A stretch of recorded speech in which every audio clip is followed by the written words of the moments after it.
क्या ये ऐसी गूढ़ विधा है जिसको योगियों ने बहुत ही लंबे समय से एक गूढ़ व्यवस्था के अंतर बना करके रखा है? एक्चुअल योगियों की गूढ़ व्यवस्था इसलिए रही क्योंकि ये जो शक्ति इतनी प्रचंड है कि अगर ये गलत हाथों में चली गई तो विध्वंस हो जाएगा।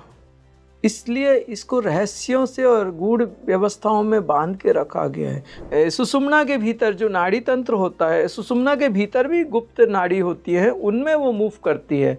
और उस समय क्या होता है कि उसकी जो हमारे ग्रंथाज है या जो हम लोगों ने अनुभव किया है, पर सेकेंड 32,000 माइल्स उसकी स्पीड होती है। पशुपतिनाथ की जो लिंग है उसमें आपको 5 मुख मिल जाएंगे, सामने का, इधर का और ऊपर का ईशान्य।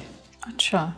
सती ने शरीर छोड़ दिया, भगवान शिव उनको कंधे पे रखे पूरे ब्रह्मांड में विचरण कर रहे थे। तब भगवान श्री नारायण ने देखा कि उनकी उग्रता के कारण और रुद्र के क्रोध के कारण सृष्टि नष्ट होने शुरू हो गई। तब भगवान श्री नारायण ने सुदर्शन से उनके 51 टुकड़े किए सती के शरीर के, और जो 51 शरीर के टुकड़े जहाँ जहाँ गिरे वो शक्तिपीठ हो गए। तो हम आपको बोलते हैं कि जो बाहर है वही भीतर है। हमारे मूलाधार में 4 पेटल्स, 4 शक्तिपीठ, 6 स्वादिष्ठान में 10 हो गए, 10 मणिपुर में 20 हो गए, 12 अनाहत में 32 हो गए, और 16 विशुद्धि में 32 से 38 48 48, और फिर हम छम 2 50 हो गए। उसके बाद एक ओंकार 51।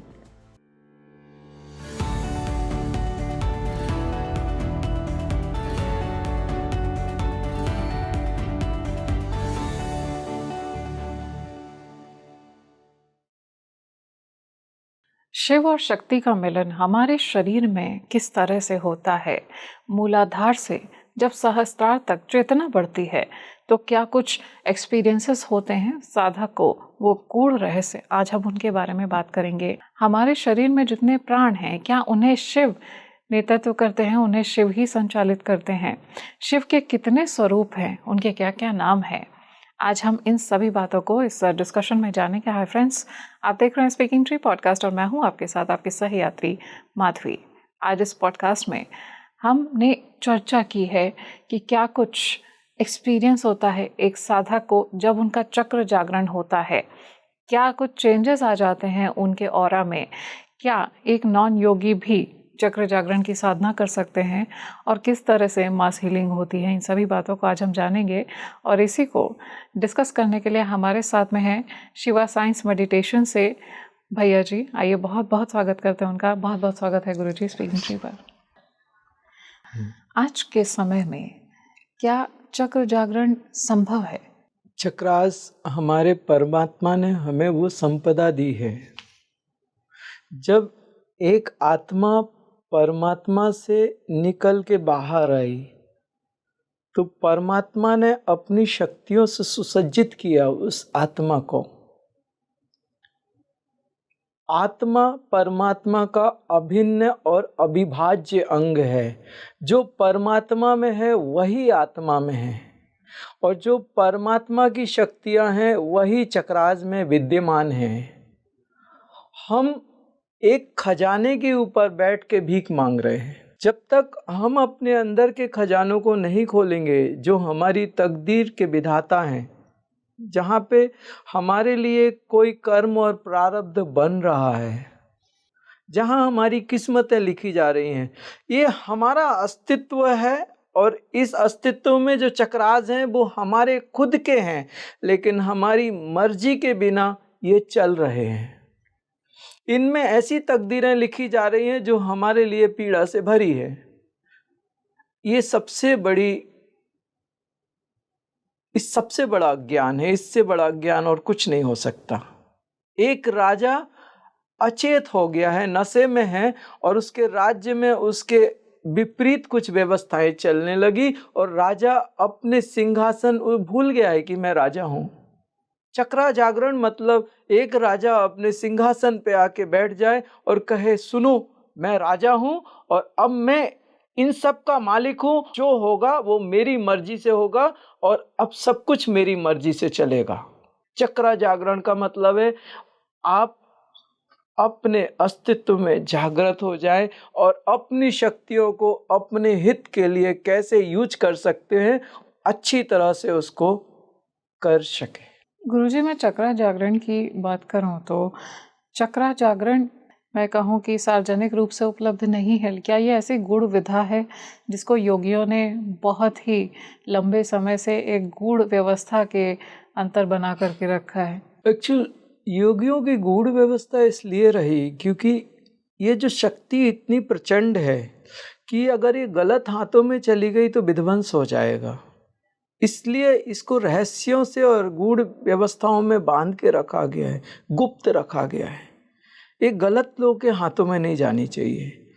एक जो साधक एक स्थिति के ऊपर गया है, जो जिसने उसको अनुभूति की है, उसको ही वो पावर्स दी जाती हैं। और कुंडलिनी हर कोई जागृत नहीं कर सकता, क्योंकि किसको पता है कि मूलाधार किधर है?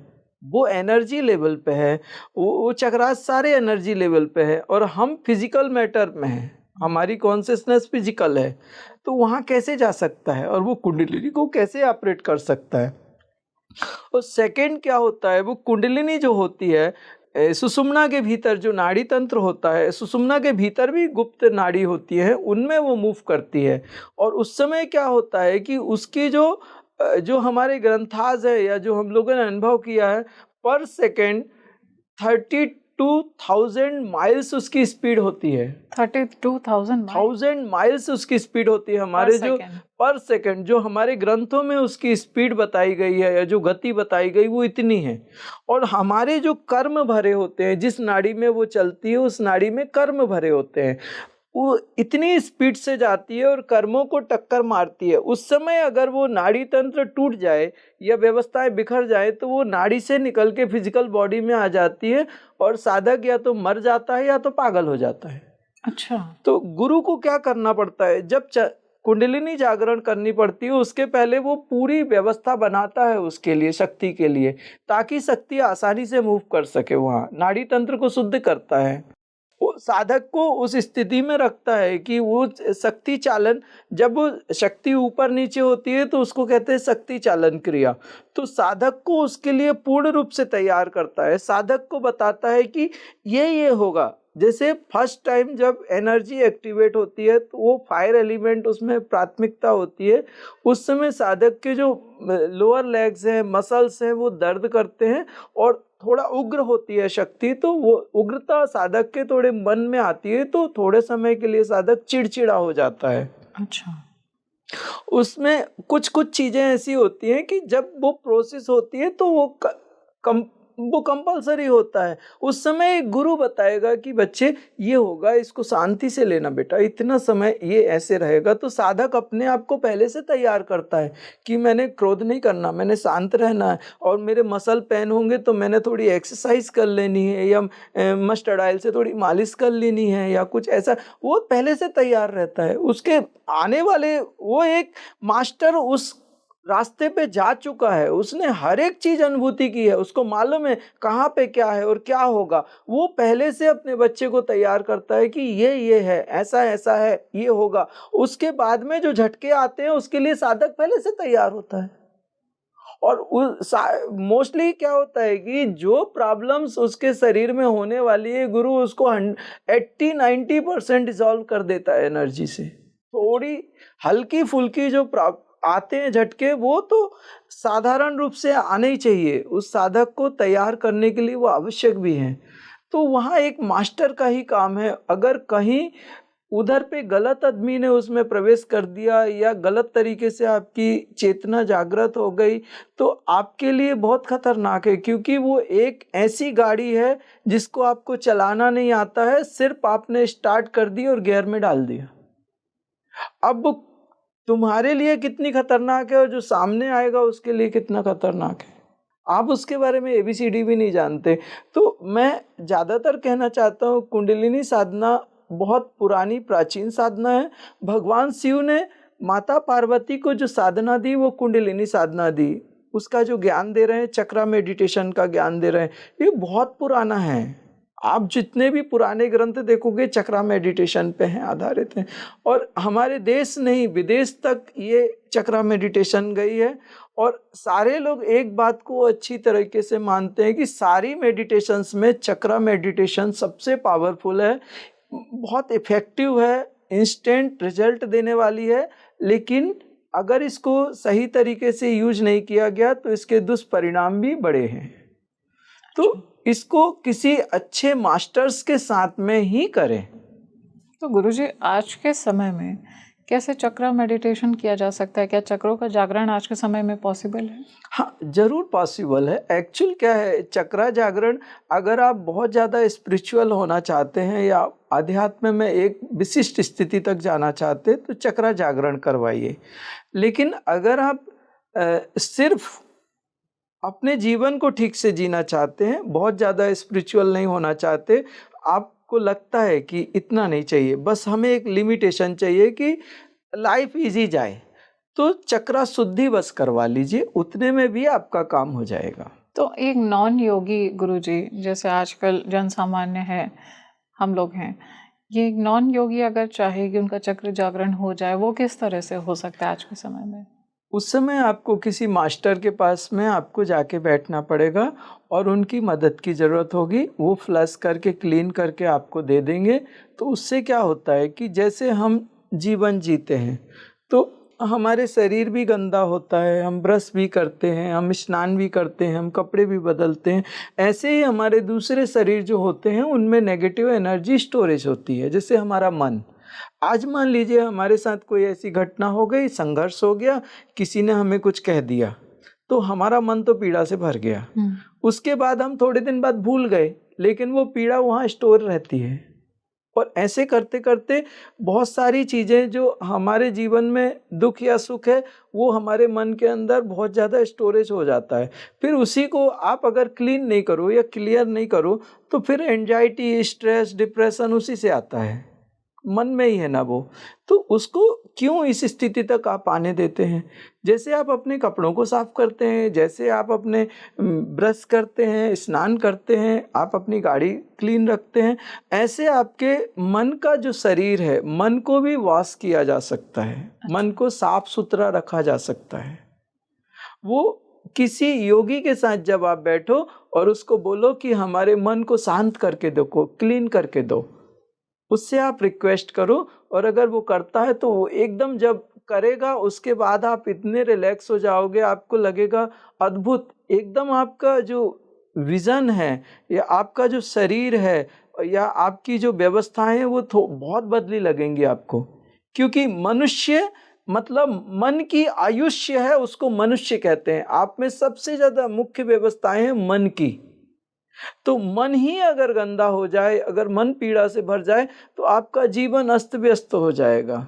आपकी कितने भी आप संपदा हो या कितने भी बड़े पद पे बैठे हो, लेकिन मन की पीड़ा आप कैसे निकालेंगे?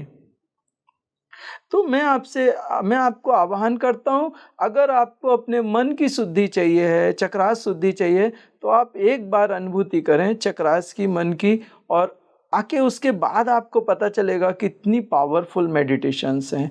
ये चक्रास हमारे यूनिवर्स के प्लैनेट्स के साथ कनेक्टेड हैं और एक एक प्लैनेट्स की एनर्जी इनमें भरी हुई है। और जब वो एनर्जी निकलती है तो आपकी सारी व्यवस्थाओं से बड़ा सबसे ऊपर आती हैं वो। उससे ज़्यादा बेस्ट कुछ नहीं हो सकता, क्योंकि इन प्लैनेट्स में जो एनर्जीज हैं वो हमें जितनी चाहिए उससे बहुत गुनी ज़्यादा हैं, बहुत ज़्यादा है। गुरुजी, आपने बोला शुद्धिकरण और जागरण, इन दोनों में अंतर क्या है? एक्चुअल कुंडलिनी शक्ति जो मूलाधार में सुप्त अवस्था में है, अगर वो जाग गई तो एक बड़ा संघर्ष आता है। अब वो तुम्हारे कर्मों को एक्सेप्ट नहीं करेगी, क्योंकि यहाँ शिव है और नीचे शक्ति है, तो वो शिव की तरफ भागेगी। उस समय वो उसके बीच में जो भी कर्म मिलेंगे उनको हिट करेगी, और जब वो हिट करेगी तो आपके शरीर में कुछ तो होगा, कुछ पीड़ा सहन करनी पड़ेगी आपको। लेकिन उसके बदले ये हो जाएगा कि जो कर्म कल आपको प्रारब्ध में आके तंग करने वाले हैं और इतना ज़्यादा आपको तकलीफ देंगे, वो आज इतनी सी तकलीफ दे के नष्ट हो जाएंगे। कल आपका भविष्य सुरक्षित होगा। लेकिन आप कहते हो कि हमें भविष्य सुरक्षित नहीं करना, हमारा वर्तमान व्यवस्थित करके दो, तो सिर्फ आप शुद्धि कराओ। और अगर आप अपने भविष्य को सुरक्षित करना चाहते हो तो आप कुंडलिनी जागरण करिए। गुरुजी, अभी आपने प्राणों की भी बात की, और इससे पहले जब हम डिस्कशन कर रहे थे तो आपने कहा कि प्राणों को अघोर जो हैं देवता, मैं कहूँगी शिव स्वरूप हैं अघोर, वो चलाते हैं। तो किस तरह का स्वरूप है उनका, शिव का? अघोर, हमारे 5 प्राण होते हैं, प्राण, अपान, उदान, व्यान और समान। जी। इनके डिफरेंट वर्क होते हैं। प्राण मतलब आपके जो प्राण ऊर्जा है, रेस्पिरेटरी सिस्टम, हार्ट और लंग्स। सेकंड अपान, जो हमारे जीवन में या हमारे शरीर में ठीक नहीं है उसको ये अपान बाहर फेंक देता है। जो अननेसेसरी है, अनवांटेड है, जो हमारे जीवन में जहर है उसको बाहर निकाल के फेंकता है, अपान। उदान, जो हमारी आध्यात्मिक उन्नति को फेंक देता है, रिद्धि सिद्धियों का दाता है, परमात्मा बना देता है, उदान। समान, आप देखिए जब कोई व्यक्ति मरने लगता है या मर जाता है, शरीर पूरा ठंडा हो जाता है। समान हमारे शरीर की गर्मी है जो हमें जीवन देती है। अगर ये गर्मी खत्म होने लगे, जैसे कई लोग रहते हैं जिनको थोड़ी ठंडी हो गई तो उनको बहुत ठंड लगने लगती है, उनको हर समय कोई ना कोई तकलीफ रहती है, कभी ये हो गया, कभी वो हो गया, कभी वो हो गया, तो इनका समान कमजोर होता है। अच्छा। अग्नि तत्व वीक है, समान प्राण कमजोर होता है। व्यान, जो आपके शरीर में जल तत्व है, आपके शरीर में 72% वाटर है, और इसमें कहा गया है रहीमन पानी राखिए, बिन पानी सब सून, पानी गए न उबरे, मोती मानस चून। तो वो कहते हैं कि 72% वाटर है, अगर इसको रख के रखना, रहीमन पानी राखिए, बिन पानी सब सून, अगर ये पानी डिस्टर्ब हो गया, अशुद्ध हो गया या कम ज्यादा हो गया तो सब सूना हो जाएगा। वो कहते हैं कि अभी कहें सेठ जी बहुत बड़े हैं और उनके पास बहुत पैसा है लेकिन डायबिटीज हो गई, वो क्या है, एक इंसुलिन जल तत्व ही तो है, जरा सा इंसुलिन जल तत्व है। डॉक्टर ने सारा नमक और मीठा सब बंद कर दिया है, अब वो उनके जो नीचे के लोग हैं वो खा रहे हैं, वो मजे कर रहे हैं। तो कितना भी रहीमन पानी राखिए, बिन पानी सब सून, पानी गए ना उबरे, पानी चला गया, ये डिस्टर्ब हो गया जल तत्व, तो मन पूरा पीड़ा से भर जाएगा, और मन पूरा पीड़ा से भर जाएगा तो मन की पीड़ा शरीर में उतरेगी और शरीर को बीमार कर देगी। तो 72% वाटर है और इसकी प्राथमिकता है मन के कारण भी और हमारे शरीर की जो व्यवस्थाएं हैं उनके कारण भी। इसमें हमारे जल तत्व से रिप्रोडक्टिव ऑर्गन्स हैं, किडनी है, हार्मोनल सिक्रेशंस ग्लैंड्स है, हार्मोन्स हैं, और ब्लड सर्कुलेटरी सिस्टम्स हैं, ये सारे के सारे जल तत्वों से जुड़े हैं। तो ये बयान अपने आप में बहुत पावरफुल है, ये 5 प्राणों का राजा है बयान, और ये सबको कंट्रोल करता है। इन 5 प्राणों से भगवान शिव के 5 मुख जुड़े हैं जी। ये बहुत सीक्रेट है, लेकिन मुझे लगता है कि स्पीकिंग ट्री में बहुत अच्छे इनके श्रोता बहुत ही अच्छे हैं, श्रेष्ठ हैं, और उनको एक साइंटिफिक रीजन भी चाहिए है। एक्चुअल लाइफ फोर्स एनर्जी है, हमारे जीवन को हमें जीवित रखती है। तो क्या हम लाइफ फोर्स एनर्जी को बेटर करके हम अपने लाइफ को कंट्रोल कर सकते हैं? क्योंकि यही हमें संपन्न बनाती है, यही हमें दरिद्र बनाती है, यही हमें फेमस करती है, यही हमें कमज़ोर करती है। तो इसमें पंचमुख के साथ 5 ऊर्जाएं जुड़ी हुई हैं, लेकिन मैं आपसे कहूँगा कि ये बहुत रहस्यों से भरी है। इसमें नाड़ी तंत्र का अपना मुख्य स्थान है। जब आप गुरु के साथ बैठोगे तभी ये चीज़ें आपको असर पड़ती हैं, नहीं तो ये नहीं होता। तो क्या सारे मुख मतलब किस तरह से हैं, अगर मैं शिव का स्वरूप समझना चाहूँ? पशुपतिनाथ की आप वो देख लीजिए, पशुपतिनाथ की जो लिंग है उसमें आपको 5 मुख मिल जाएंगे। सामने का, इधर का और ऊपर का ईशान्य। अच्छा, तो इनके कुछ नाम भी हैं गुरुजी? हाँ, तत्पुरुष, वामदेव, सद्योजात, अघोर, ईशान्य।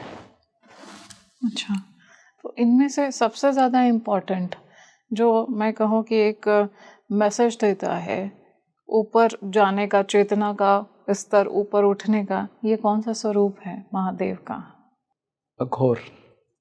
घोर। सबसे शुद्ध ज्ञान, सबसे शुद्ध ज्ञान, सरस्वती की सबसे बेहतरीन व्यवस्था अघोर, जहां शरीर और शरीरी में भेद डाल देता है, आत्मा और शरीर में भेद डाल देता है, वो सब अलग कर देता है। सॉलिड है वो, मतलब उसकी जब एनर्जी होती है सबसे बेहतरीन, और एकदम डीप रिलैक्सेशन, डीप मेडिटेशन में गहरी समाधि, अघोर। गुरुजी, आपने भी चक्र साधना की है, चक्र जागरण साधना, आपके किस तरह के एक्सपीरियंस रहे हैं? एक्सपीरियंस में एक्चुअल में आपको एक बात बोलता हूँ, चक्रास के बारे में थोड़ा सा और आपको बताना चाहूँगा कि जब सती ने शरीर छोड़ दिया, भगवान शिव उनको कंधे पे रखे पूरे ब्रह्मांड में विचरण कर रहे थे, तब भगवान श्री नारायण ने देखा कि उनकी उग्रता के कारण और रुद्र के क्रोध के कारण सृष्टि नष्ट होने शुरू हो गई।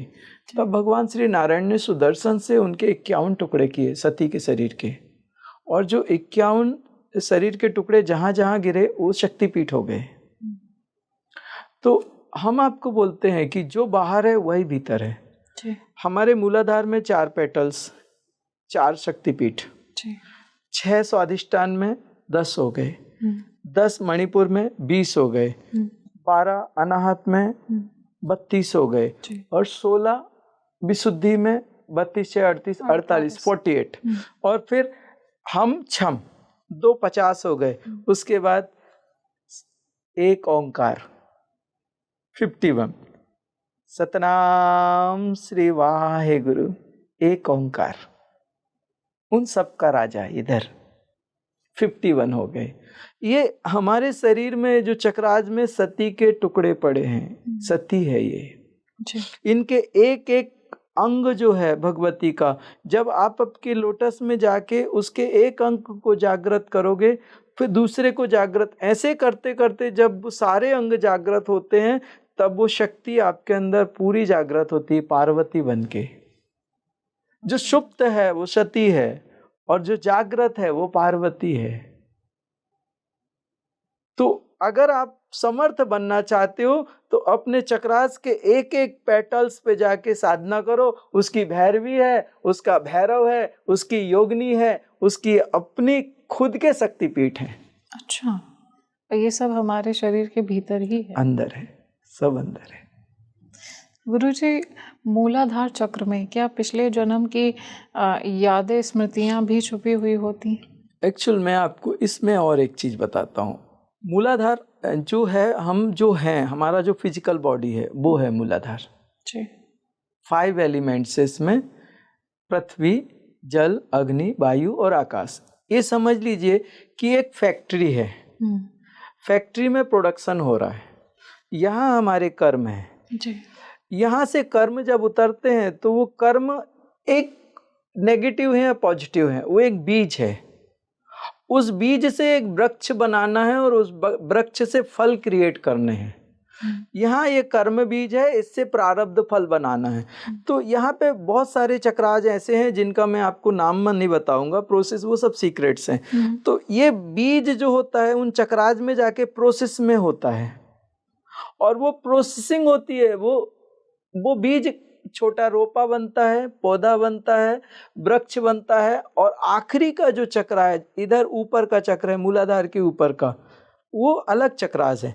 उनमें वो क्या होता है, वृक्ष बन के एक फल आता है, वो फल मूलाधार में फेंक देता है। अच्छा, मूलाधार सिर्फ एक, समझ लीजिए एक शोरूम है, जो प्रोडक्शन है उसको सिर्फ एक्सेप्ट करता है, जो भी अच्छा या बुरा आ गया उसको मूलाधार में फेंक देते हैं। बाकी यहाँ जो प्रोसेस हो रही है हमारे चक्राज में, वो अच्छी हो रही है या बुरी हो रही है वो हमें नहीं मालूम। अच्छा। तो साधना करके हम लोगों का क्या रहता है कि यही आइडेंटिफाई करो ना भाई कि कौन सा कर्म अच्छा नहीं है, उसको यहीं आग लगा दो, खत्म करो, उसको प्रोसेस में ही क्यों आने दो, और प्रारब्ध ही क्यों हमारा खराब आए। ये हमारा अस्तित्व है ना, इस अस्तित्व को हमें समझना पड़ेगा, और इसमें अगर कुछ गलत हो रहा है तो अभी रोका जाए। वो प्रारब्ध ही क्यों आए। मुझे जरा भूलने की बीमारी है, मुझे नाम वगैरह याद नहीं। किसी एक शायर ने कहा था, खुद ही को कर बुलंद इतना ए बंदे कि हर तकदीर से पहले खुदा भी पूछे बता तेरी रजा क्या है। बहुत सुंदर। ये तकदीरें झुक जाती हैं अगर हमारे अंदर एक क्रांति जागृत हो, अगर हम कहीं पे एक सही रास्ते में लगातार चलते रहें। थोड़े कष्ट सहने पड़ते हैं, क्योंकि हमें अगर कुछ पाना है तो आसानी से तो नहीं मिलेगा, थोड़ा तो कुछ सहना पड़ेगा। अगर व्यक्ति गंभीर है, दूसरा सहन शक्ति है, तीसरा उसको लगता है नहीं मुझे पाना है किसी भी कीमत पे, और चौथा बार बार रास्ते ना बदले, अब सही दिशा में जाए और सही गति से चलता रहे तो एक दिन पहुंच ही जाता है और घटना घटित हो जाती है। गुरुजी, मूलाधार चक्र जब जागृत होता है तब क्या कुछ होता है एक साधक के भीतर? एक्चुअल मूलाधार में लम बीजाक्षर पृथ्वी तत्व से जुड़ा है, वम जल तत्व से जुड़ा है, ऐसे ही उसके 5 एलिमेंट्स हैं। तो अगर आपके शरीर के 5 एलिमेंट को बैलेंस करना है तो मूलाधार को कर लें। जैसे अभी शरीर में जल तत्व है, किडनी है या ब्लड सर्कुलेटरी सिस्टम है, तो उसमें वम में जाके करेंगे तो जो इंस्टेंट जो हमारे बॉडी में चेंजेस करने हैं तो इंस्टेंट हो जाएंगे। लेकिन मूलाधार का जो ऊपर सीनियर है वो ऊपर के चक्रास हैं, और फिर उसके ऊपर के चक्रास और सीनियर होते जाते हैं। तो कंट्रोलिंग मूलाधार से नहीं होती। मूलाधार एक दूसरों के आदेश का सिर्फ पालन करता है। हाँ, लेकिन मूलाधार में अगर कोई नेगेटिव कर्म आता है तो मूलाधार की अपनी जो भगवान श्री गणेश हैं या ब्रह्मा की शक्ति है या जो भी चीज़ें हैं, अगर उनको हम पावरफुल कर दें तो जो कर्म जितने इंटेंसिटी से डिलीवर हो रहे हैं, नेगेटिव कर्म अगर आ रहा है तो उसकी इंटेंसिटी वो तोड़ देती है, डिवाइन एनर्जी। अच्छा। या तो कोई कम इंटेंसिटी का कर्म आया तो टोटल डिस्ट्रॉय कर देती है, अगर बड़ी इंटेंसिटी से कोई कर्म आया तो उसको उतना तोड़ देती है, कम कर देती है, 50% उसको रिड्यूस कर देती है। अगर मूलाधार की अपनी खुद की व्यवस्थाएं बेहतरीन हैं, उसमें डाकिनी जागृत है या गणेश जागृत है तो बेहतरीन है वो। गुरुजी, किस तरह के चेंजेस आते हैं जब मूलाधार चक्र जागृत होता है? क्या ऑरा क्लेंजिंग भी होती है? हाँ, आपका शरीर हल्का लगेगा, आपका मन एकदम शांत हो जाएगा, और आपके शरीर में जो भी बीमारियां हैं उस पे आपको रिजल्ट्स आने शुरू हो जाएंगे, अच्छे रिजल्ट्स आ जाएंगे, और आपकी एनर्जी भी चेंज होती है उसमें। किस तरह के चेंजेस आते हैं एनर्जी में? एनर्जी क्या होता है कि इसका भी एक साइंस है जी। हमारे शरीर में एक इलेक्ट्रिसिटी है जी। हमारे ब्रेन और बॉडी को जो कनेक्ट करते हैं तो इलेक्ट्रिक इम्पल्स होते हैं, और साइंस कहता है कि जहाँ भी इलेक्ट्रिसिटी होगी वहाँ पे एक मैग्नेटिक फील्ड होगा, कंपलसरी होगा। तो उस समय क्या होता है कि हमारे बॉडी में अगर वो इलेक्ट्रिसिटी प्रॉपर नहीं है तो हमारा जो मैग्नेटिक फील्ड है वो टूटा होगा। अच्छा। जिसको आप ऑरा बोलते हो, वो टूटा होगा, और उसमें अगर कहीं वो टूट गया, ब्रेक हो गया, तो वहाँ से कोई भी नेगेटिव एनर्जी, बैक्टीरिया, वायरस आएगा नहीं। तो उसकी जो फ्रिक्वेंसी होती है ऑरा की वो इतनी होती है कि उससे अगर कोई नेगेटिव चीज टकराए तो उसको अनकंफर्ट लगता है और वो दूर जाती है। और इस चीज को मैं इसलिए कह सकता हूँ क्योंकि हमारे मेडिटेशन सेंटर में जो क्रीनियल फोटोग्राफी है जी, या वो जो उन्होंने बताया है कि उससे ऑरा वगैरह उससे अपन सब देख सकते हैं। तो हमारे साधक उनको देखते रहते हैं, बिफोर मेडिटेशन आपकी ऑरा कैसी है और आफ्टर मेडिटेशन उसमें क्या चेंजेस आए हैं। अच्छा, तो ये क्या प्यूरिफिकेशन होता है या फिर वो चक्र जागरण होता है, मूलाधार चक्र का जागृत हो जाने पर होता है? ये सामने वाले व्यक्ति के ऊपर डिपेंड है, क्या वो हीलिंग सेशन में आया है या मेडिटेशन सेशन में आया है। अगर हीलिंग सेशन में आया है तो इसका मतलब है कि वो खुद जाके मेडिटेशन नहीं करेगा, उसको सिर्फ साफ करके दे दो, उसकी जो प्रॉब्लम है वो क्लीन करके दे दो। वो अपने जीवन को नॉर्मल जीना चाहता है, वो साधना नहीं करना चाहता। लेकिन एक साधक आता है तो उसको हम लोग एक्टिवेट करके देते हैं। चक्रा मेडिटेशन वो कुंडलिनी शक्ति को एक्टिवेट करके, नाड़ी तंत्र की शुद्धि करके, चक्रास को साफ करके, और उसको बताते हैं कि ये मंत्र यहाँ पे आपको ऐसे करना है ताकि वो एनर्जी मेंटेन रह सके। फिर उसके बाद में हम अपने जीवन में जो घटनाएं हो रही हैं उनको कैसे कंट्रोल करते हैं, किस पेटल पे जाके किस देवी शक्ति को वहाँ एक्टिवेट करना है, वो क्या काम करेगी, वो सबके सब्जेक्ट्स अलग अलग होते हैं। तो प्रैक्टिकली हम अपने साधकों के साथ बैठ के वो काम करवाते हैं उनसे। गुरुजी, मूलाधार चक्र से जुड़ा क्या कोई मंत्र है जिससे वो चक्र बैलेंस रहे? मंत्र आज हैं बहुत सारे, लेकिन सोशल मीडिया पे नहीं बोले जा सकते। वो बहुत पावरफुल एनर्जीज़ हैं, और मैं आपसे कहूँगा कि जो लोग भी चक्रा मेडिटेशन करना चाहते हैं, मैं उनको सजेस्ट करूँगा, आप अपने परिवार के लिए बहुत महत्वपूर्ण हैं, और ये मेडिटेशन बहुत पावरफुल है। ये रिजल्ट्स भी बहुत तेज़ी से देती है, और आपको जो चाहिए सब दे देती है। लेकिन अगर ये अनियंत्रित हो जाए तो ये विनाश भी उतनी तेजी से करती है। तो कृपया चक्रा मेडिटेशन सिर्फ किसी अच्छे मास्टर पर्सन के साथ ही करें, जो एक बेहतरीन उसका मास्टर हो उनके साथ ही करें, और उसी में आप सुरक्षित भी हैं और आप व्यवस्थित भी हैं, आपको रिजल्ट भी आएंगे। गुरुजी, बात करें अगर साधकों की, तो मूलाधार से जब उनकी चेतना स्वाधिष्ठान में एंटर करती है तब किस तरह के चेंजेस होते हैं उनके अंदर? स्वाधिष्ठान भगवान श्री नारायण हैं उधर जी, और नारायण के साथ लक्ष्मी है। आप समझ जाइए लक्ष्मी क्या क्या देती होंगी। वहाँ रजोगुणी रजस का है, वो ऐसे भर देता है साधक को, जो मतलब आपको जो जितना चाहिए उससे ज़्यादा देती है वो। लेकिन उसके अंधकार भी हैं, क्योंकि भगवान श्री नारायण योग निद्रा में हैं।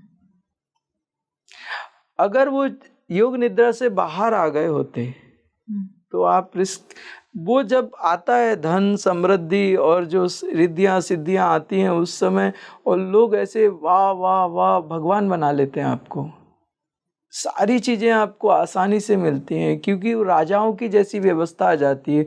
वो रजोगुणी हैं तो राजाओं की जैसी व्यवस्था मिलती है। उस समय क्या होता है, साधक अगर उन चीज़ों में बहक गया और उसने अपने आप को मान लिया मैं ही राजा हूँ, तो वापस मूलाधार में गिरता है। अच्छा। और साधक के पास वो सब आने के बाद उसको पता चले कि नहीं, मैं साधक हूँ, मैंने साधना करनी है, और ये जो चीज़ें हैं ये सब रहेंगी जाएंगी, ये तो बदलाव होता रहेगा, मैंने इनमें नहीं फंसना, मैंने इसके ऊपर उठना है, मैंने स्वाधिष्ठान के 6 पेटल्स की साधना करनी है, और इसकी जितनी इसमें शक्तियाँ हैं, जो इनके अधिष्ठात्र देवता हैं, जो शक्तिपीठ हैं, उनकी साधना करके मुझे मणिपुर में प्रवेश करना है, ऊपर के चक्राज में जाना है। तो अगर साधक का वो ध्यान साधना में स्थित है तो वो भटकता नहीं है। अगर वो स्थिर नहीं है तो वो रजोगुण में, उस धन दौलत में, वाह वाह में फंस के, और वो अपने आप को ही भगवान मान लेता है, और बाद में मूलाधार में आके गिरता है। जो लोग उसकी वाह वाही कर रहे थे वही गाली देना शुरू करते। अच्छा, तो गुरुजी फिर मैं कहूँ कि ऑरा की बात की आपने कि मूलाधार में जैसे जब चक्र जागरण की साधना होती है, मूलाधार चक्र एक्टिवेट होता है तो ऑरा फिक्स होने लगता है, जिस किसी का ब्रोकन ऑरा होता है। यहाँ पर कैसे होता है? स्वाधिष्ठान चक्र जब जागृत होता है तब किस तरह के ऑरा में चेंजेस आते हैं? उनमें एक्चुअल क्या है, ऑरा रिलैक्स हो जाती है, वो रिलैक्सेशन के कलर चेंज हो जाते हैं उनके। अच्छा। उनमें ऑरा के कलर्स होते हैं, उनका जो भी क्रेनियल फोटोग्राफी में है तो उनकी कलर स्पेसिफिकेशंस होती हैं। वो अगर आपके शरीर में कोई प्रॉब्लम है तो वो कलर चेंज होते हैं, तो उस समय कंफर्ट कलर आ जाते हैं, रिलैक्सेशन के कलर्स आ जाते हैं, और इजी हो जाते हैं। आप जो डिप्रेशन, स्ट्रेस है, एंजाइटीज़ हैं, वो अपने आप ख़त्म होने लगती हैं। और बहुत सारी जो प्रॉब्लम्स हैं मोस्टली स्वाधिष्ठान चक्र में आने के बाद आपको इस पृथ्वी लोक में जो सबसे बेहतर होता है वो मिलने लगता है। अच्छा, मतलब हर तरफ से आप बेहतरीन हो। मतलब धन ऐश्वर्य ये सब मिलने लगता रजोगुण मतलब आप राजा बन जाते हो। है। आप हम कहें कि एक मिनिस्टर लेवल, या आप बहुत बड़े आप कोई एक्टर हो गए, नामी गिरामी हो गए या मिनिस्टर हो गए, उस लेवल पे आप पहुंच जाते हो उनके हिसाब में। तो ये जो भी मिलता है गुरुजी, ये प्रारब्ध में होता है तब मिलता है, या प्रारब्ध में जो नहीं होता है वो भी मिल जाता है? नहीं, प्रारब्ध में एक्चुअल क्या होता है कि हमें सबसे बड़ी प्रॉब्लम क्या होती है कि हमारे पास तमस होता है, तमोगुणी कर्म होते हैं, रजोगुणी कर्म होते हैं और सतोगुणी कर्म होते हैं। जब हम मूलाधार में काम करते हैं तो तमोगुणी कर्म नष्ट हो जाते हैं। अब हमारी जो रास्ते की बाधाएं थी वो तो खत्म हो गई।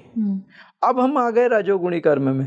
तो पिछले जन्मों में जो हमने अच्छे कर्म किए वो सब अब बाहर आएंगे और खड़े हो जाएंगे, मालिक हम आपके लिए तैयार हैं। अच्छा। तो वो सारे के सारे रजोगुण अब खड़े हो जाएंगे। तमस तो चला गया, जो जहर था वो आपने खत्म कर दिया।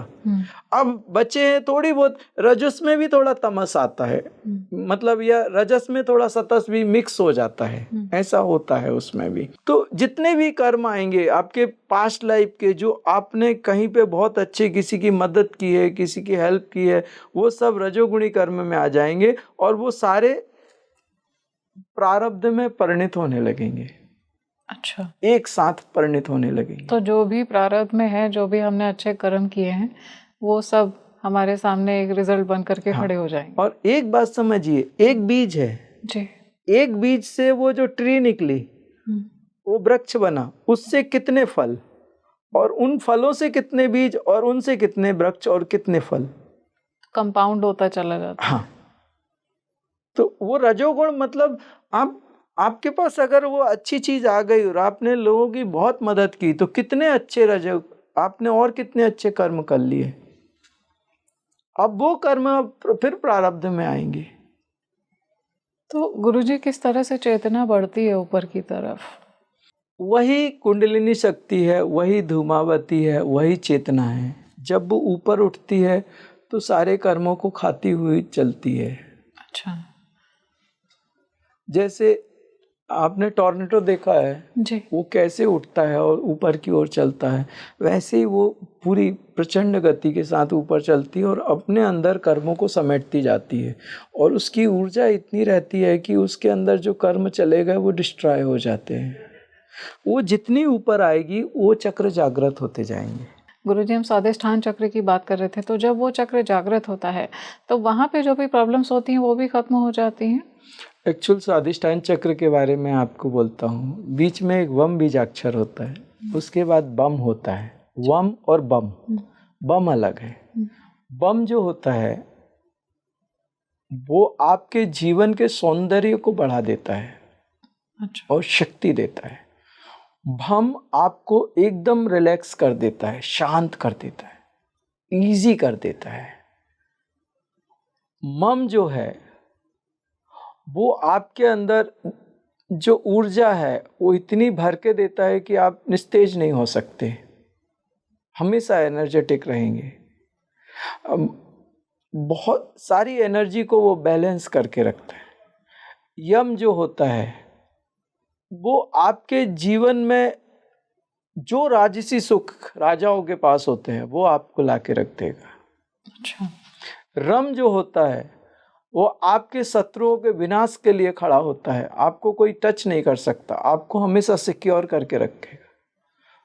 लम जो होता है वो आपको स्थिर रखेगा, गंभीर रखेगा और आपको एक बेहतरीन व्यक्तित्व देगा। तो गुरुजी, जब अगले चक्र पे जब चेतना बढ़ती है और वो चक्र जागृत होता है, मैं बात कर रही हूँ मणिपुर चक्र की, वहाँ पर क्या कुछ होता है एक साधक के भीतर? मैं आपको एक बात बताता हूँ। रावण था जी। रावण ने निकुंभला देवी का साधक था। रावण निकुंभला देवी, उसने अपने नाभि चक्र की नाल में घुस के अमृत पिया था। अच्छा, उसके नाभि में अमृत कुंड था। रावण की नाभि हाँ, में अमृत कुंड था। उसके कारण भगवान जब उसके सर काटते थे तो वापस सर आते थे, हाथ काटते थे तो वापस हाथ आते थे। आपने रामायण में देखा ना, वापिस रावण के हाथ आते थे, उसके नाभि में मणिपुर के अंदर अमृत कुंड है। अच्छा।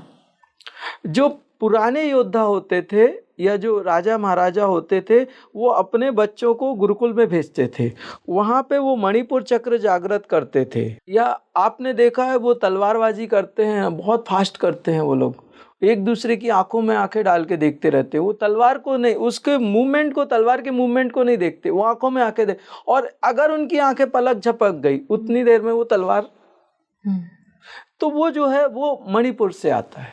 अच्छा। ये सारी चीजें, तो मतलब एकाग्रता, प्रेजेंस ऑफ माइंड, और ये जो बॉडी के रिफ्लेक्सेस होते हैं, इंस्टेंट एक्शंस, मणिपुर चक्र, इसको मतलब यहाँ पे क्या है, रावण इतना शक्तिशाली हो गया था कि अखिल ब्रह्मांड का नायक शरीर धारण करके आया, और जब वो तीर मारता था तो वो हंसता था। तब भगवान को तो सब मालूम था, भगवान तो लीला कर रहे थे। तब कुंभकर्ण ने बताया, उसने बताया, जो रावण का भाई था, उन्होंने बताया कि भगवान इसके नाभि में अमृत कुंड है परमात्मा। विभीषण ने बताया। उस समय भगवान ने जब अग्नि बाण उनके नाभि में गया और उसके अमृत कुंड को उन्होंने जला दिया, उसके बाद रावण मरा, फिर उसके बाद अंग नहीं आए। आप सोचिए, एक मणिपुर में आने के बाद रावण इतना शक्तिशाली हो गया था, मणिपुर की क्या ऊर्जा होगी। गुरुजी, आपने लाकिनी शक्ति की बात की, देवी की बात की, वो क्या कुछ असर दिखाती हैं हमारे मणिपुर में? ये अग्नि की शक्ति है, लाकिनी जो होती है अग्नि की शक्ति है। यहाँ पे जो अग्नि है, उन्होंने इनकी साधना की और इनकी साधना करके उनको वो ऊर्जा मिली, अग्नि की प्रचंडता मिली। भगवती है वो योगिनी। योगिनी क्या होती है? जो भगवती के साथ में जो रहती हैं वो बिल्कुल भगवती के जैसी होती हैं। ये लाखनी योगिनी है। अच्छा। ये जो आप डाकनी है या राकनी है या लाकनी है, ये भगवती के साथ रहती है और बिल्कुल भगवती के जैसी होती है, और इनके अंदर वही जो उस देवी की स्पेसिफिकेशन से वही स्पेसिफिकेशन इन योगिनियों में रहती है। अच्छा, तो ये देवी ऊर्जाएं होती हैं। हाँ, देवी के साथ में रहती हैं। एक्चुअल क्या होता है कि हम लोगों को अगर कहीं जाना है तो भगवती को डायरेक्ट इन्वोकेट ना करके इन योगिनियों को अगर इन्वोकेट कर लेना तो जितना मुझे चाहिए उससे अच्छा करके जाती हैं। ये 64 योगिनी आपने नाम सुना होगा, ये बेस्ट है। इनमें कोई रक्त के ऊपर चलती है, कोई मांस के ऊपर चलती है, कोई मन में प्रवेश करती है, कोई अस्थि में चलती है, कोई, इनकी अलग अलग स्पेसिफिकेशंस है। सिर्फ मैं हीलिंग करता हूँ तो मैं ज़्यादातर इनको फिजिकल बॉडी में चलाता हूँ, या मैं जहाँ पे कोई काम करना हो तो इन योगिनियों को बुलाता हूँ। ये बेस्ट हैं अपने आप में। भगवती तक जाने की ज़रूरत ही नहीं है, वो एकदम हाई स्टैंडर्ड है, उधर तक जाने की ज़रूरत नहीं है। योगिनियाँ ही काम करके आराम से देती हैं और सेटिस्फेक्शन होता है, उससे ज़्यादा ज़रूरत ही नहीं है इंसान को। अगर शरीर ही ठीक करना या जीवन ठीक करना उतना ही बहुत है। उसमें उनके जो गणेश होते हैं अपने खुद के, वो गणेश बहुत पावरफुल हैं। एक एक शक्तिपीठ का एक एक गणेश होता है, उस गणेश को बुला हुआ बेस्ट एनर्जी उसकी, वो एकदम काम करके देता है, बेहतरीन काम करके देता है। भगवती तक तो जाना मतलब वो बहुत रेयरली कुछ हो, बहुत ज़्यादा एनर्जी चाहिए या बहुत कर्म एकदम उसकी इंटेंसिटी बहुत ज़्यादा है और टूट ही नहीं रही, कैसे भी नहीं टूट रही, तब भगवती तक जाना पड़ता है। गुरुजी, साधक की चेतना जब मणिपुर से अनाहत में जाती है तो किस तरह के एक्सपीरियंसेस होते हैं साधक को? अभी चेतना सिर्फ अभी अग्नि तत्व में आ गया साधक, और जब अग्नि तत्व में आता है तो डिस्ट्रक्शन बहुत तेजी से होता है और साधक पूरा जलना शुरू हो जाता है। उसका मन मस्तिष्क सब पूरा छत विक्षिप्त हो जाता है, एकदम कंकाल बन जाता है। ये वो स्थिति है जिसको कहते हैं तप। यहाँ वो कहते हैं कि अपने शरीर में इतनी तपाग्नि क्रिएट करो, इतनी शिवाग्नि क्रिएट करो कि तुम्हारे जो कर्म है उसमें जल के नष्ट हो जाए, वो कर्म बीज कुछ भी नेगेटिव ना रह जाए। तो यहाँ से जलने के बाद साधक एकदम अस्त व्यस्त होता है, शरीर उसका बिल्कुल टूट चुका होता है, स्किन बिल्कुल एकदम रफ हो जाती है, मन पीड़ा से भरा होता है और जीवन बहुत कठिन होता है। यहाँ पे जाने के बाद एक्चुअल अनाहत में 2 ट्रायंगल हैं।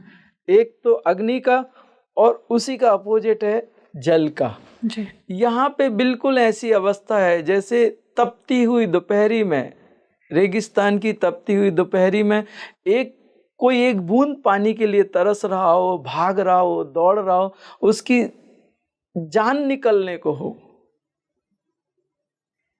और उसी समय कहीं कोई वृक्ष की एक शीतल छाया मिल जाए, उसको बैठने की एक व्यवस्था मिल जाए, और कोई कहे कि ये कुछ जल ले लो, ये फ्रूट्स ले लीजिए, खा लीजिए, और आप थोड़ा ये कुछ फ्रूट जूस है या रस है ये ले लीजिए, और आप थोड़ी देर विश्राम कर लीजिए इस शीतल व्यवस्था में। जी। अनाहत बिल्कुल वैसा है। अनाहत किसी माँ की गोद के जैसा है साधकों के लिए।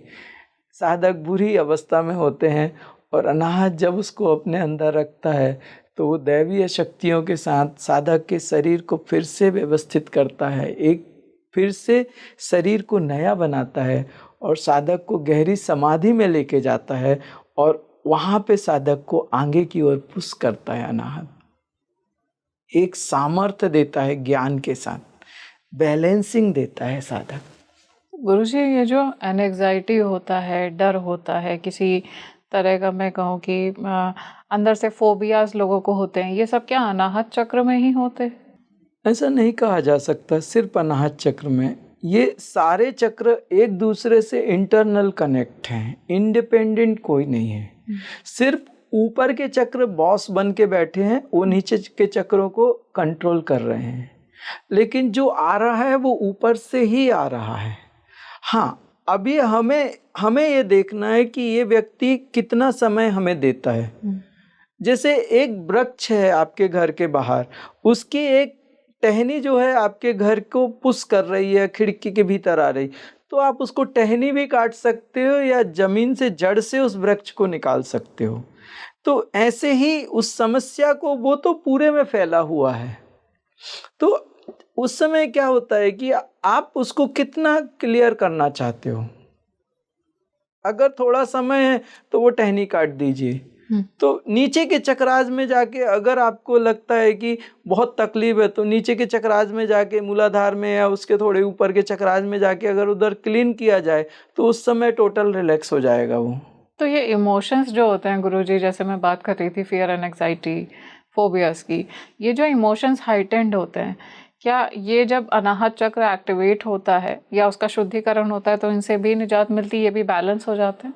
स्वादिष्टान में ही क्लियर हो जाते हैं। अच्छा। स्वादिष्टान अगर क्लियर हो गया, मूलाधार भी अगर आपने अच्छे से कर लिया, तो आप बहुत गहरे ध्यान में, शांति में चले जाते हो, नीचे ही क्लियर होना शुरू हो जाता है।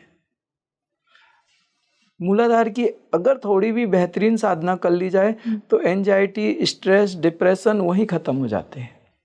गुरुजी, फिर विशुद्धि चक्र पे जब चेतना बढ़ती है अनाहत से, तब क्या कुछ होता है? क्या वाक सिद्धि भी प्राप्त होती है? हाँ, एक्चुअल अनाहत चक्र क्या होता है, मेल और फीमेल एनर्जी आपस में क्रॉस होती है जी। एक नीचे का ट्रायंगल होता है, एक ऊपर का ट्रायंगल होता है, और यहाँ पे जब मेल और फीमेल एनर्जी क्रॉस होती हैं तो यहाँ पे आती है स्कंद माता। वहाँ पे षडमुख को अपने गोद में बिठा के वो बैठी हैं स्कंद माता। वो षडमुख और कोई नहीं है, वो जो साधक विशुद्धि तक आया वही है। अच्छा। भगवती उसको अपने गोद में बिठाती है, और ये जो 5 आपके तत्व हैं, पृथ्वी, जल, अग्नि, वायु, आकाश, और इसके बाद में गुरु तत्व, ये और शिव तत्व।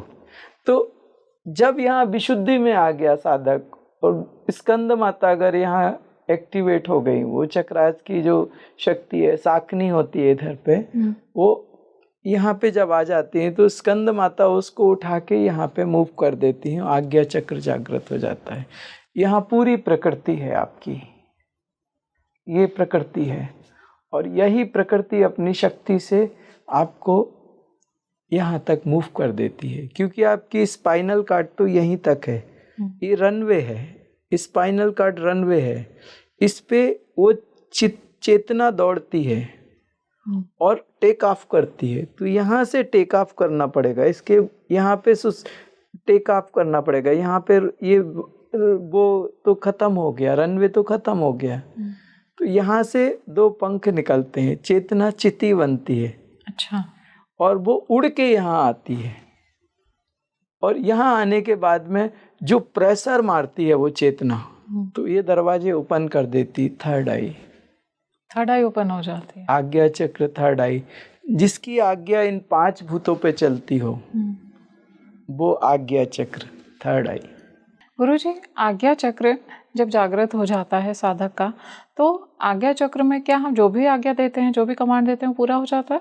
जी बिल्कुल होता है, लेकिन वो जो आज्ञा चक्र जागृत होता है जिसका, वो प्रकृति के साथ मर्ज होता है, वो गलत आज्ञा नहीं देता। और वो प्रकृति जो करती है, जब हमने प्रकृति के साथ प्रकृति को अनुभव किया, जाना, तो हमारे पहले बहुत सारी शिकायतें थी, ऐसा क्यों होता है और ऐसा क्यों करना चाहिए, अगर ये शक्ति है तो ऐसा क्यों नहीं करते। जैसे बहुत सारे लोग कहते हैं ना, अगर भगवान है तो भगवान ऐसा क्यों नहीं करते, ऐसा क्यों करते। मेरी भी शिकायतें थी कि जो सिद्ध होते हैं, हम, मुझे मालूम था, उस समय मेरे पास थोड़ी शक्तियाँ आ गई, तो मैं जब उनको यूज करता था तो वो लोग एकदम अलग बदल जाते थे। मैं कहता था वो तो सिद्ध हैं, उनके पास तो मेरे से भी ज़्यादा शक्तियाँ हैं, तो वो क्यों नहीं कर देते इन लोगों को ठीक। लेकिन जब मैं प्रकृति के जितने क्लोज होता गया और मर्ज होता गया, मुझे लगा कि प्रकृति बेस्ट है, उसके अंदर जितना सब्र है और वो जिस हिसाब से चलती है वो बेहतरीन है, उससे बेहतर और कुछ नहीं हो सकता। तो वहाँ पे क्या हो गया कि मेरे अंदर एक विश्वास आ गया प्रकृति के प्रति।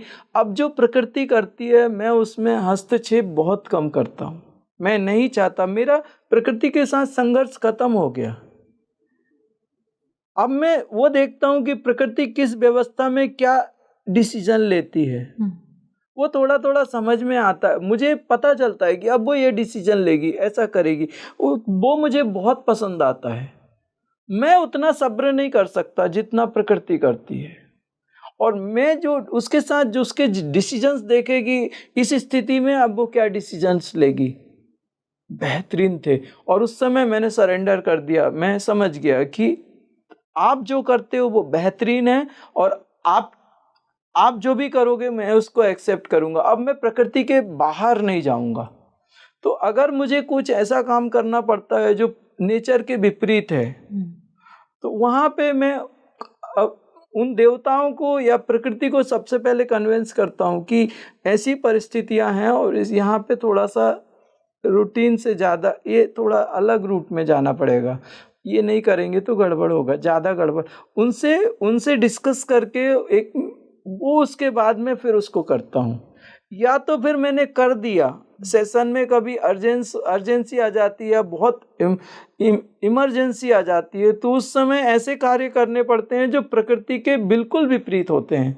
तो वहाँ पे फिर करने के बाद उनको कन्विंस करना पड़ता है कि मुझे ये ऐसी ऐसी चीज़ें मैनेज करनी थी और ये मेंटेन नहीं हो सकती थी, इसलिए मैंने किया। तो वो उससे कन्विंस भी होते, उन्हें मालूम है कि उनका सिर्फ एक कहना है कि आप जब बहुत आवश्यक हो तभी आप नेचर के विपरीत थोड़ा कुछ हल्का फुल्का जितना जरूरी है सिर्फ उतना कर सकते हो, लेकिन नेचर के विपरीत आप ऐसे हर बार उछलोगे और अपनी टांग अड़ाओगे तो एक दिन वो टांग उठा के काट के फेंक देगी। तो गुरुजी, आज्ञा चक्र जब जागृत होता है तो क्या कहीं ना कहीं मैं कहूँ कि एक जो समझ होती है, एक मानव मस्तिष्क की, मनुष्य की जो समझ है, उसमें भी एक बैलेंस आता है, एक स्थिरता आती है, मैच्योरिटी बढ़ जाती है, ऐसा होता है? आज्ञा चक्र जिसका मन मर गया अब वो मनुष्य नहीं है, जिसका आज्ञा चक्र जागृत होता है, हमारे शास्त्र उसको परमहंस कहते हैं। बहुत सुंदर। उसके अंदर मन रहता ही नहीं है, उसकी बुद्धि परमात्मा में स्थित हो जाती है, मन बुद्धि के भीतर प्रवेश हो जाता है, जैसे एक बर्तन दूसरे बर्तन के भीतर चला जाता है और बुद्धि परमात्मा में स्थित हो जाती है। अब जो मन की शक्ति थी अब वो बुद्धि में आ गई और बुद्धि एक निष्ठ होके परमात्मा में स्थिर हो गया। सहस्त्रसार चक्र में विवर होते हैं, वो विवर में जाके भगवती, हर एक विवर में जाके लगभग 1000 विवर होते हैं, उनमें एक एक में एक एक भगवती बैठी है, उसके भीतर जाके चक्र साधना करनी पड़ती है। आज्ञा चक्र उसके लिए कंपलसरी रिक्वायर्ड है, नहीं तो सहस्रार में हम एंटर ही नहीं कर सकते। तो ऐसा कैसे होगा कि आपका सहस्त्रार पहले जागृत हुआ आज्ञा बाद में? हमें गुरु भगवान के दर्शन करने थे, हमने भगवान को पाने के लिए साधना नहीं की, हमने गुरु भगवान के दर्शन करने के लिए साधना की। हमारा एक ही एजेंडा था कि गुरु भगवान के दर्शन कर लें, उसके बाद हमें कुछ नहीं चाहिए। तो ये आज्ञा चक्र जागृत हो जाता है, गुरु भगवान के दर्शन हो जाते, मैं वहीं रुक जाता था। मेरा संकल्प तो वहीं था। अच्छा। तो उन्होंने ये जो है आज्ञा चक्र, ये गुरु का स्थान है, यहाँ गुरु तत्व है। उसकी आज्ञा के बिना ये आप कुछ भी कर लीजिए, कुछ भी करिए, नहीं जागृत होता, उठता ही नहीं है, खुलता ही नहीं है। तो उन्होंने इसको बंद करके बाकी सबको एक्टिवेट कर हो गए, सब एक्टिवेट हो गए, यही बस रह गया। और हमने आपको बताया था ना, एक सिद्ध थे, उन्होंने एक ही बात बोली थी, सिर्फ एक चक्र बाकी है, बाकी सब खुल गए तेरे, सब कंप्लीट है, एक ही बाकी है, वो ये था उस समय। तो मतलब आपको आपकी चेतना का स्तर ऊपर उठाना था, इसलिए पहले सहस्त्रार और उसके बाद आ गया। हमारी यात्रा आखिरी तक जाए जी। हम अपने गुरु भगवान के दर्शन कर लेते, संतुष्टि आ जाती, यात्रा खत्म। नहीं चाहिए हमें, क्यों चाहिए भगवान, क्यों चाहिए परमात्मा, और क्यों मैं तो अब इस स्थिति में आ गया कि अभी कोई दिक्कत भी नहीं है, इस संसार से, पंचभूतों से भी ऊपर उठ गया, मुझे नहीं चाहिए मुक्ति। मेरे गुरु भगवान के मैंने दर्शन कर लिए, अब मैं उनके दर्शन करता रहूंगा, अब मुझे कुछ नहीं चाहिए। तो वो कंफर्ट उन्होंने वो आने ही नहीं दिया, उन्होंने वो सारा करा लिया और इसको बंद रखा। मेरे अंदर एक जिज्ञासा उठ रही है गुरुजी, क्या जब आज्ञा चक्र जागृत होता है तो क्या देवी देवताओं के दर्शन भी होते हैं साधक को? सब दिखता है, सब। एक्चुअल आपके लिए वो क्या है, एक बहुत अलौकिक चीज है। आप कहते हो वो कोई आपके साथ ऐसी घटना, हम लोगों के लिए रोज का, हमेशा का। उन सबके साथ मैं इंडिविजुअल अलग अलग रहता हूँ। आप एक खिचड़ी सेशन होता है, उसमें वो कहते हैं हमारा कमर दर्द, हमारा घुटना दर्द, हमारा सर्वाइकल, हमारा ये कोई कहता है पेट का ये है, कोई कहता है हार्ट का ये है, कोई कहता है कुछ का है। उन सब की सुन लेता हूँ, मुझे भी याद नहीं रहता। उसके बाद जब 1 घंटे साधना में जाता हूँ, जिसकी किडनी, जिसका नी है, जिसका पेट है, जिसका स्किन का है, या जिसका सर्वाइकल, क्लियर करता हुआ 1 घंटे बाद बोलता हूँ, जोर से बोलता हूँ, सब ठीक, क्लियर हो, सब शांत, एक गहरे ध्यान में। उनकी आंखें देख के पता चलता, खाली आंखें पूरी। उसके बाद उनसे पूछा जाता है क्लियर है, सब ठीक हो। और वहाँ भी जो लोग इंडिया के बाहर हैं या इंडिया में किसी दूसरे स्टेट में बैठे हैं, सिटी में बैठे हैं, उनके साथ भी उतना ही कनेक्ट होता है। क्योंकि गुरुजी, चेतना जब आज्ञा चक्र से ऊपर शास्त्रार्थ में बढ़ती है तो किस तरह का चेंजेस आते हैं, ऑरा में किस तरह के चेंजेस आते हैं, साधक के क्या कुछ एक्सपीरियंस होते हैं? सहस्रार चक्र में विवर होते हैं और हर विवर की एक अधिष्ठात्री देवी होती है। आज्ञा चक्र के जागृत होने के बाद वो साधक उन विवर्स में जाके उस शक्ति की साधना करता है, तब वो सिद्धत्व को प्राप्त होता है। आज्ञा चक्र से भी मुक्ति नहीं है। अच्छा। सहस्रार चक्र में जाने के बाद जब वो प्रवेश करता है, और वो बहुत गूढ़ और बहुत बड़ी साधना है, लंबी साधनाएं हैं एक साधक के लिए, और उसको मैं इतना ही कह सकता हूँ, उसकी अधिष्ठात्री जो योगिनी है वो याकिनी है। बहुत बहुत सुंदर गुरुजी, बहुत बहुत धन्यवाद, आप आए, आपने इतना समय निकाला, इतनी सारी बातें बताई, इतना ज्ञानवर्धन किया, बहुत अच्छा लग रहा है। दोस्तों, आज हमने जाना कि क्या कुछ होता है जब चेतना का स्तर बढ़ता है। अलग अलग चक्रों में जब चेतना प्रवेश होती है, वो चक्र जागृत होते हैं, तो किस तरह के चेंजेस आते हैं एक साधक की लाइफ में। क्या आप भी चक्र जागरण की साधना कर सकते हैं? मास हीलिंग किस तरह से काम करती है? क्या देवी देवता सच में यहाँ पर हमारे साथ में है, और जब उनको इन्वोक किया जाता है वो सच में आते हैं? इन सभी बातों को आज हमने इस पॉडकास्ट में जाना है। तो आप मुझे कमेंट सेक्शन में ज़रूर बताइए आपको ये पॉडकास्ट कैसा लगा। इस वीडियो को ज़्यादा से ज़्यादा लाइक, शेयर और सब्सक्राइब करिए, और मुझे यानी अपनी सहयात्री माधवी को दीजिए इजाज़त। नमस्कार।